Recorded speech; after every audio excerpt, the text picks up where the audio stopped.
Middle east में जिस बात का डर सता रहा था आखिर वही हुआ। डोनाल्ड ट्रंप ने ऐलान कर दिया कि अगर 15 फरवरी 2025 की दोपहर 12 बजे तक हमास ने सभी इजरायली बंधकों को रिहा नहीं किया तो वो गाजा में नर्क की तबाही ला देंगे। दरअसल ट्रंप के इस बयान से पहले हमास ने अगली सूचना तक बंधकों की रिहाई को रोके जाने की घोषणा की थी। हालांकि ट्रंप ने अपने इस बयान में ये जरूर कहा कि वो इजराइल को इस बात की पूरी छूट दे रहे हैं कि वो इस फैसले के तर हटकर खुद निर्णय ले सकता है। वहीं दूसरी तरफ इजराइल के पीएम नेतन्याहू इसी मौके का इंतजार कर रहे थे और अब उन्होंने हमास से डंके की चोट पर कह दिया कि अगर शनिवार दोपहर तक सभी बंधकों की रिहाई नहीं हुई तो युद्ध विराम समझौता खत्म हो जाएगा और आईडीएफ हमास के खिलाफ जब तक लड़ेगी तब तक की हमास की हार नहीं हो जाती। סיימתי כעת דיון מעמיק של 4 שעות בקבינט המדיני-ביטחוני. כולנו הבנו תרעומת מהמצב המזעזע של 3 חטופינו ששוחררו בשבת האחרונה.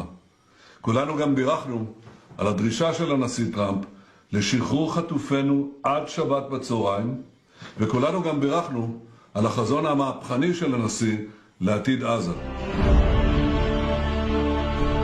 इस सब के बीच आपको ये भी बता दें कि गाजा खाली कराने को लेकर अमेरिकी राष्ट्रपति ने जॉर्डन के किंग अब्दुल्ला द्वितीय से व्हाइट हाउस में मुलाकात की है। इस मीटिंग के दौरान ट्रंप ने एक बार फिर से कह दिया कि गाजा के पुनर्निर्माण से वहां पर ढेरों नौकरियां पैदा होंगी और इससे गाजा को ही फायदा होगा।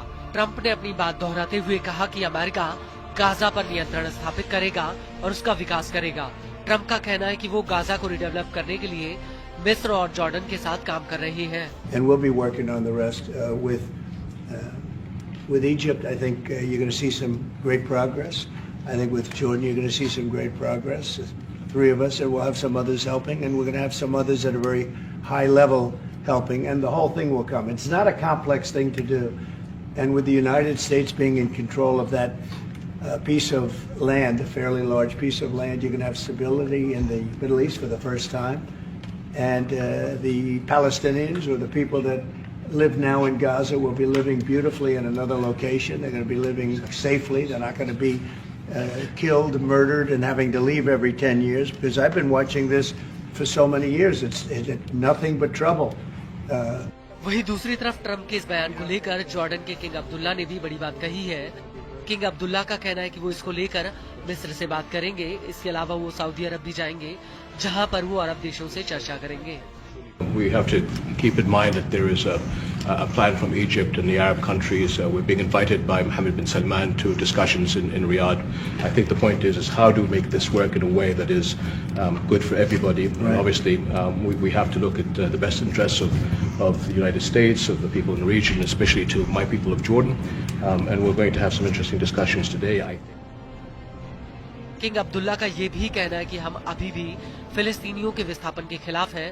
गाजा का पुनर्निर्माण फिलिस्तीनियों को विस्थापित किए बिना होना चाहिए। यह रुख पूरे अरब का है। ट्रंप के साथ मीटिंग के बाद किंग अब्दुल्ला ने ट्विटर पर एक पोस्ट भी किया, जिसमें उन्होंने लिखा कि मैंने गाजा और वेस्ट बैंक में फिलिस्तीनियों के विस्थापन के खिलाफ जॉर्डन की दृढ़ स्थिति को दोहराया है। यह अरब देशों का एकीकृत पक्ष है।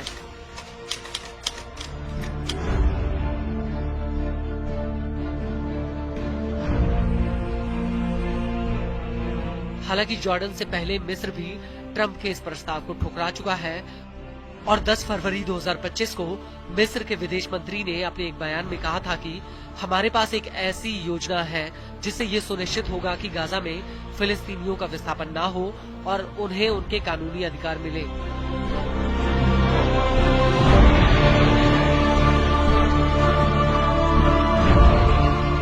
Everything's about you can't live in but we'll make it into a very good site for future development by somebody.